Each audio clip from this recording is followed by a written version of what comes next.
Hello, Lakeview Church of the Nazarene. Hope you are all doing well this week. I'm doing very well, enjoying the week as it unfolds. I mean, I could use a little cooler temperatures, but we will just roll with it. Hope you're navigating your way through the heat as we're in the fall. It's helpful. Days are getting shorter, which is helpful for the temperatures, but not so much for how I feel about the days getting shorter.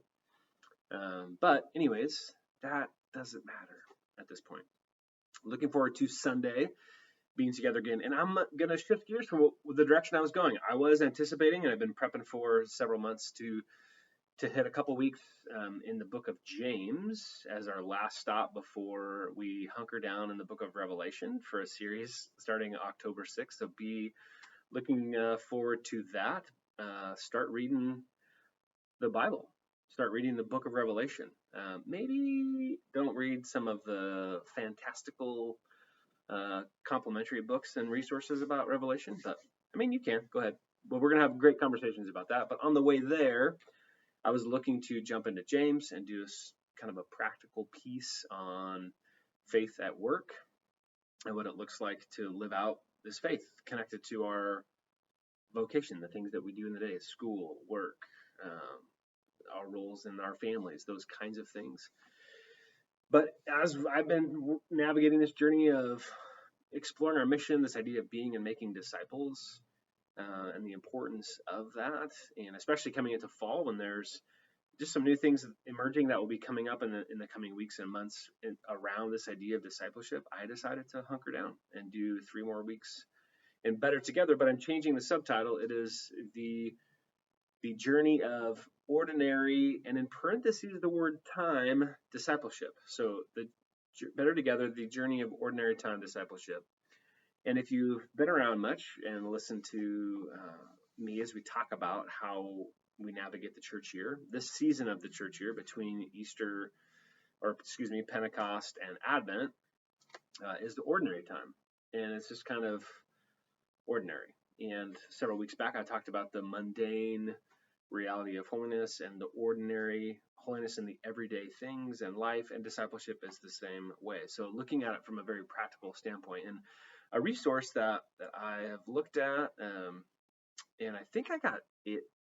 I know I listened to the gal on a podcast from Scott Daniels, but also I believe John Schickle had come across this resource or book called Ordinary Discipleship, and so it's been part of the orbit of things that we have used as we've tried to think about shaping our culture of discipleship for Lakeview.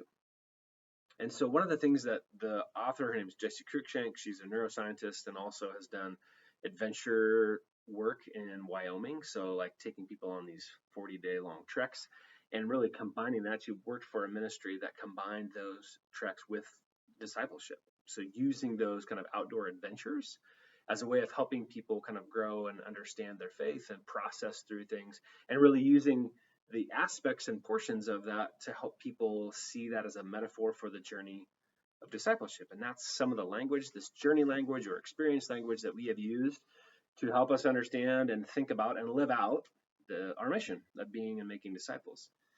And one of the things she also does in her book is talk about the idea of story and how epic adventure stories like Lord of the Rings, Star Wars, the Odyssey, all these major stories that goes back hundreds of years. And there's a story arc to that. And it kind of talks about, and she simplifies it to 7 points. This is an ordinary person, right? Just a normal, ordinary, everyday person. At that point, not a hero, right? They answer the call is a second kind of waypoint on this journey. And then there's this part of the story where they team with others. So there's a group of people that are a part of this general cause and they're pursuing this together. And then this individual learns new things about themselves, about the journey, about life, about other people, and it helps them grow, and they continue to grow into who they are becoming. Then there's a waypoint of when they feel the struggle, right? The journey gets hard because there's a battle, or maybe it's like the most difficult part of the journey that they have to navigate and get through. And then as they push through and that struggle and that experience, then comes revelation, like new things that they learn about themselves, about what is going on in the world, about who they are. And it's this revelation of a new aspect of themselves that they didn't know was there or that they had. And that leads to the final waypoint of transformation, of lives that are changed, either the individual who is now the hero or those around them because of their work. And she talks about how this is a natural story arc, even particularly in this journey of discipleship. And there's one component of it that she talks about that kind of covers through, kind of undergirds all of this, which is discerning the seasons. Because there's this kind of story arc has different timelines and ways in which it plays out in our lives. So discerning where I'm at in the season, where I'm at on the journey, have I completed and then I'm starting over? Like, who am I teamed with? Or as I'm on this discipleship journey, one of the things that she helps pull out is some of these journeys in groups or in one-on-one discipleship and formation last a long time. Some are shorter term. And so discerning really what God is doing in that unique group or that individual, that relationship, for how long, how that is helping you to grow to be more like Jesus for the sake of others. And ultimately recognizing that this story isn't just a one and done for our lives, but it's recognizing that the journey of discipleship, of moving into the new grace and new creation life that Jesus has for us, brings about transformation continually.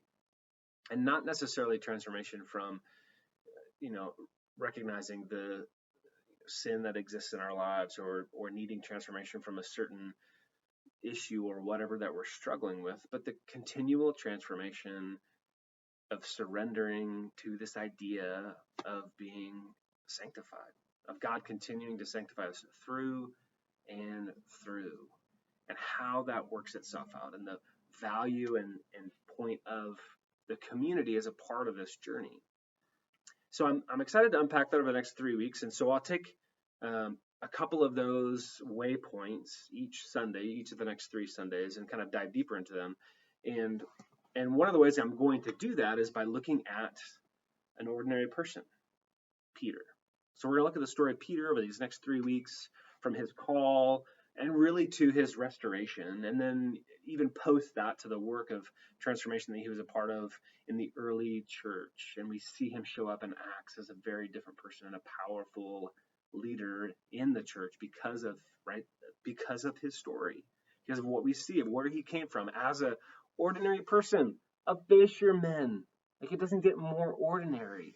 And so my hope in that is that there's some inspiration, that that's a place where we can find ourselves meeting, that we don't think of ourselves or try to compare ourselves to Peter, who is in the early church that we see, who's this leader who kind of goes, battles it out a couple times with Paul. Not that Peter necessarily, but maybe recognizing that there are times where Peter was ordinary, finding our relation with Peter in the denial, or Peter as a fisherman. Or I hope that all of us can find ourselves relating to Peter on the bank of the river, where Jesus makes breakfast, right? And he makes a meal of fish, and he serves Peter, and he says, "Peter, do you love me?" "Yes, Lord, I do." He says it 3 times, and then he says, "Peter, go feed my sheep." Because, folks, that is the transformation of this journey, that Jesus meets us where we are, and through the power and indwelling of the Holy Spirit continues to form and shape us, meets us as this ordinary person, and brings us together as we respond to that call and invitation in our lives, and helps us find a community of believers which we're gathered around on Sundays to journey with. And through that process, we learn new things about ourselves and about the journey of Jesus. And there's moments where we feel the struggle, where life is hard, or those that we're working with or discipling, or even for ourselves, it's just this where it doesn't seem like it's working or sticking, but then we continue to persevere, and there's this opportunity to experience revelation of this new revealing of God and his grace through the person of Jesus, and then ultimately transformation of lives, which is the point. So if you can't tell, I'm kind of excited about this. So I look forward to being with you guys on Sunday as we look at this idea of the journey of ordinary time discipleship. Peace.